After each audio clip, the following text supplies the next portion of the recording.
CIA has a concept called the 3 lives, and it talks about the 3 different types of lives that all people live. There's our public life, our private life, and our secret life. The public life is the public persona that you put on every morning, every day that you step out of your house, your apartment, or your office. It's when you act like you're paying attention when you're not. It's when you laugh at your boss's jokes even though they're a jerk. It's not who you really are. It's just who you have to be in order to forge the life that you're trying to build. Behind that public life is a private life. That private life is a life that's only known to you and your closest associates, your girlfriend, your boyfriend, your wife, your mom, your dad, right? In this private life, they know that you're really very kind, even though you are rude in public. They know that you are sensitive and creative, even though you seem aloof in public. What most people think is that a relationship, a true meaningful relationship, happens in your private life.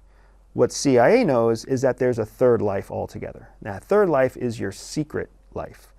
In your secret life, that's the place where you keep your deepest, darkest secrets. And in order for it to be a dark secret, it usually has a very dark element to it. It's where you put your shame.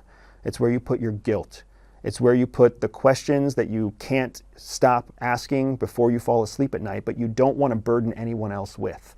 All of that is what happens in your secret life. And the cognitive reality is that everybody has a secret life. Think about that. When you let someone into that life, that is when you build a true forged relationship. Lifetime trust, lifetime equality. Because in your entire life, you're only going to let maybe a half-dozen people into your secret life.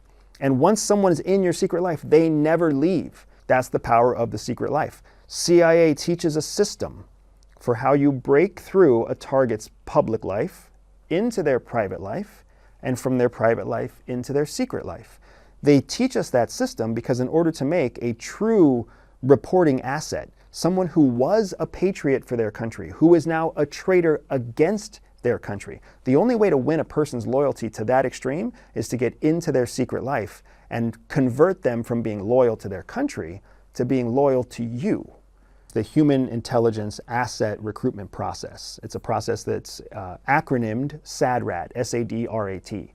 And that process is a very well-documented process cognitively, clinically, and then also in the intelligence sector, military intelligence, FBI, CIA. SADRAT stands for Spot, Assess, Develop, Recruit, Handle, and Terminate. Yes, handle starts with an H, but the acronym uses the letter A. That is because it is still a federal government acronym. So that's just how the federal government spells things sometimes. But this process of SADRAT is exactly how you take an asset from stranger, S, all the way through to secret life controlled target, which is when you are handling them. And then it even includes a step where you distance yourself from that person that you control because it's either in your best interest to get away from them or it's in their best interest to get away from you. And that's where the T in terminate comes from. But the whole SADRAT model is one of those nested processes that helps to dictate how you control or develop an important relationship intentionally.